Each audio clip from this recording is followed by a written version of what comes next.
নমস্কার বন্ধুরা, রিম্পা ব্লগে সবাইকে স্বাগতম। তো আজকে চলে এসেছি রবিবারের স্পেশাল ব্লগ হলো কুকিং ভিডিও, যেটা আমি নিয়ে চলে এসেছি। রেসিপিটা আমি আজকে সারাদিনে দিনে আজকে কি রান্না করেছিলাম, তো সেটাই নিয়ে এসেছি বন্ধুরা। তো আমি রান্না করছি এখানে দেখো, নোটের শাক ভাজা বাদাম দিয়ে। তো বাদাম দিয়ে নোটের শাক ভাজা করেছি। বাদামটা আমি আগে থেকেই ভেজে রেখেছিলাম, খুব সহজে নোটের শাক ভাজাটা করা যায়। যেমন আমি একটু কাঁচা লঙ্কা, শুকনো লঙ্কা, রসুন ফোড়ন দিয়ে একবারেই, এটা সবুজ নোটে শাক, দারুণ লাগে। আমার তো এই শাক ভাজাটাই বেশি ভালো লাগে, ব্যাঙ্গালোরে আমার এটাই ভালো লাগে। লাল নোটেটাও খেয়েছি, কিন্তু সবথেকে বেশি স্বাদ আমি এটাতেই পাই। তো যাই হোক, এদিকে আমার কথা বলতে বলতে শাক ভাজাটা হয়ে গেল। আর আমি আজকে টোটাল কী রেসিপি করতে চলেছি, লাউ দিয়ে মাছের মাথা ঘন্ট হবে, আর টমেটো, কাঁচা লঙ্কা, পেঁয়াজ দিয়ে জাস্ট মাছের একটা কালিয়া হবে। গরমের সময় এরকম টাইপের একটু বেশ ভালো লাগে খেতে, রান্নাটা বেশ ভালোই হয়। তো বন্ধুরা দেখতে থাকো। তো এদিকে আমার মাছগুলো এক এক করে সব মাছগুলো আমি ভেজে নিয়েছি। মাছের মাথাটা আগে ভেজে নিয়েছি অ্যাকচুয়ালি, তারপরে এই যে এক এক করে সব মাছগুলো ভেজে নেব। তো মাছ ভাজার পরে আমি মাছের তেলেতেই লাউটাও ভেজে নেব। তো যাই হোক বন্ধুরা, ইউটিউবের জার্নি আমার কাছে খুবই নতুন, তাই আমি এটাই সবাইকে বলবো, যারা আমার শর্ট ভিডিও তোমরা দেখছো, তো একটু অনুরোধ রইল আমার লং ভিডিওগুলোও একটু দেখো। আমি শুরু থেকেই দুই রকমই করছি বন্ধুরা। তো আমার শর্টসও আছে এবং লং ভিডিও আমি দিই, তবে ডেলি ব্লগটা চেষ্টা করি, পারি না অতটা। তবে তোমরা কমেন্ট করে জানিও, তাহলে হয়তো একটু উৎসাহটা বাড়বে। তো মাছ ভাজার তেলেই আমি দিয়ে দিলাম লাউগুলো, ছোট ছোট করে কেটে রেখেছিলাম, আমি জাস্ট গ্রেট করে নিয়েছিলাম, খুব সুবিধা হয়। তো লাউটাকে গ্রেট করে আমি জাস্ট ওই মাছ ভাজার তেলেতেই লবণ হলুদ দিয়ে ঢেকে ঢেকে নরম করে ভেজে নিয়েছি। তারপরে আমি এদিকে দিয়েছি তেজপাতা, শুকনো লঙ্কা, পাঁচফোড়ন। তারপরে আমি ওই কেটে রাখা পেঁয়াজগুলো দিয়ে দেবো। মিডিয়াম সাইজের একটা পেঁয়াজ দিলেই হয়ে যাবে, পরিমাণ মতো। যেহেতু আমি এটাতে পেঁয়াজ কেন দিয়ে বানাচ্ছি, কারণ এটা অনেকের মনে কোশ্চেন হতেই পারে, কারণ এটা মাছের মাথা দেওয়া আছে, তাই এই রান্নাটাতে সব মশলাই যাবে। তো মাছের মাথা দেওয়া থাকলে পেঁয়াজ, আদা, রসুন, এমনকি গরম মশলাও যাবে, দারুণ হয়, জাস্ট অসাধারণ হয়। এটা অ্যাকচুয়ালি আমার কাজিন, মানে আমার দিদির কাছে এই রান্নাটা আমি প্রথম খেয়েছিলাম, জ্যাঠার মেয়ের কাছে। তো আমার তো এত সুন্দর লেগেছিল। আমি সাধারণত লাউ চিংড়ি খেয়েছি, তারপরে প্লেন যেটা লাউ ঘন্ট হয় নিরামিষ করে, সেটাও খেয়েছিলাম, কিন্তু এটা আমার খাওয়া ছিল না। তো যাই হোক, তো এটা আমি তারপর থেকে ওর কাছ থেকে শুনে শুনেই শেখা। তো সেম প্রসেসে আমিও রান্না করি, কিন্তু জাস্ট গাইস অসাধারণ হয়, ট্রাস্ট মি। এই সেম প্রসেসে একবার হলেও রান্না করে দেখবে।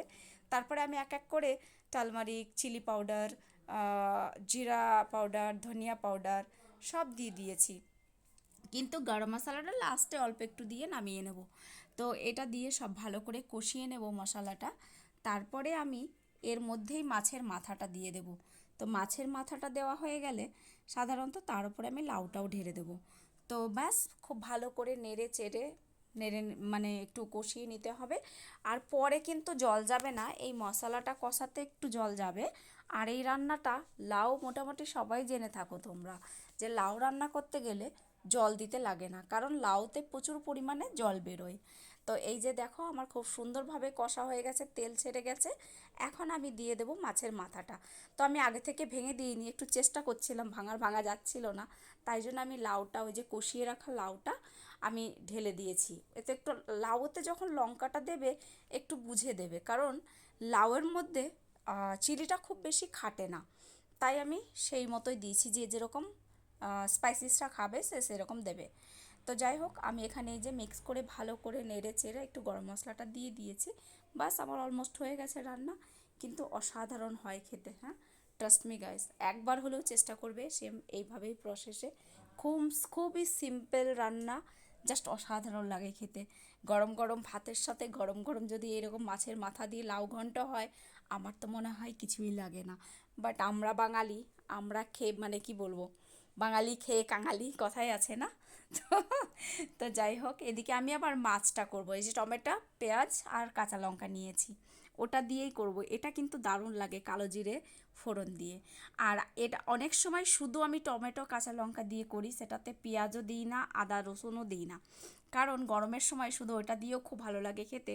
এটাতে আমি একটু মানে জাস্ট পেঁয়াজ অ্যাড করেছি এই কারণে, আর যেহেতু আমার মাছটা দুদিন ফ্রিজে ছিল, তাই জন্য আমি একদম টাটকা টাটকাটা একটু আলাদা প্রসেসে করি, আর যখন দুদিন হয়ে যায় তখন একটু আলাদা প্রসেসে করি।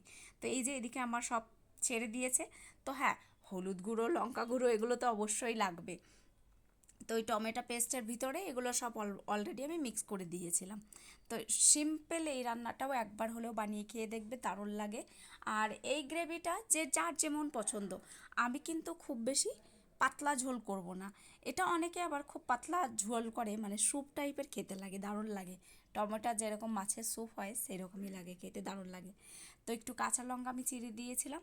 তো এখন পরিমাণ মতো ঝোল, আমি বললাম আমি বেশি ঝোল করব না, একটু মাখা মাখা টাইপের করব। তো সেইটুকুই দিয়েছি, আমার যেটুকু প্রয়োজন সেই পরিমাণ মতো। তো তোমরা তোমাদের পরিমাণ মতো দিয়ে দেবে ঝোলটা। তো আমি এক এক করে ভেজে রাখা মাছগুলো সব দিয়ে দিলাম।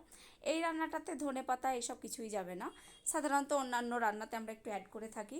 তো এটাতে ওই সব কিছুই যাবে না, জাস্ট একটু ফুটলেই ব্যাস হয়ে গেল। তো যাই হোক বন্ধুরা, আমার রেসিপিগুলো কেমন হয়েছে, কেমন লাগলো, অবশ্যই কমেন্ট করে জানাবে। আর একটু ধৈর্য ধরে হলেও দেখবে আমার ভিডিওগুলো, কোথায় ভুল হচ্ছে কি হচ্ছে একটু আমাকে ধরিয়ে দেবে, তাহলে ভুল থেকে মানুষ শিখতে পারে কি, তাই না? তো যাই হোক, এই জাস্ট ছোট্ট পার্টটা আমি একটুখানি শর্টেও দিয়েছিলাম, খুব ভালো রিয়াকশান পেয়েছি, তাই আমি ভাবলাম ফুল প্রসেসটাই দেবো। সবাই ভালো থাকবে, সুস্থ থাকবে, ধন্যবাদ, শুভরাত্রি।